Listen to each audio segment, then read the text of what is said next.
Can you just describe, I suppose, the wheel for people who haven't seen it? Yeah, the wheel it's what is it? It's like an inch and a half tube of aluminium, and it's maybe wrapped in a clear PVC, and it's just rolled in a perfect circle as to suit various people's heights. So if you were standing up straight and you made a fist on the top of your head, that's kind of the height of the wheel that you want, or a little bit more, and then you step inside it. Like, I suppose Leonardo da Vinci's Vitruvian Man is kind of like an image that will give you a mental image of what it would look like, somebody standing inside a circle. And then, like, if you take a coin and spin it on the table, that's exactly what we're doing inside the steer wheel. And it's just kind of keeping momentum and motion going, and you can kind of control what it is that it's doing.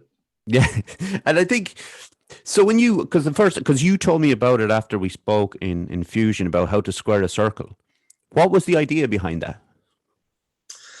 How to square a circle? How to square a circle was two of us coming together and just trying to make a show. Like, we were two circus artists who enjoy training together, and a friend of ours then says you should apply for some funding and try and make something. So you can apply to the Irish Arts Council for funding, and we did, and we got the funding, and all of a sudden we had to make something.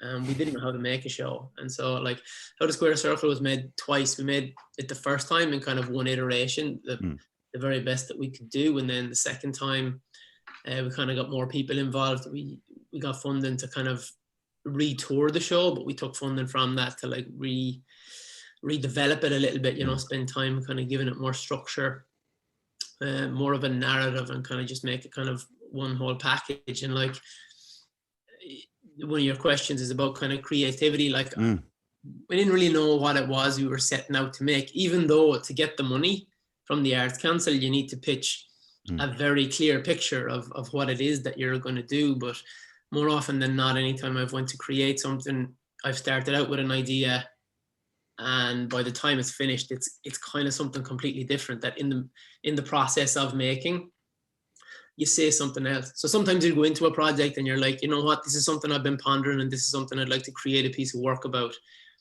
And then when you've actually made it and you look back at it, you're like, oh, that's not what I wanted to say at all. Like, this is what came out, and I used to kind of fight that a little bit, being like, oh no, this is what I want to say, so this is what I have to do. But that would often paralyze me, and I wouldn't be able to do anything, because I'd be like, no, that doesn't say that. But I'm like, sometimes I just need to kind of have a collection of, like, inspiration and data and ideas and I suppose kind of source material, see what it is, then I kind of create from that and see what the output is, and just be okay with that. Because if I'm not, I paralyze myself and I can't actually move forward. So I'm working on a project now at the moment that I gave in a pitch for, and the pitch is lovely and interesting and wonderful, and I wish I could have made that, but I haven't. I've made something else.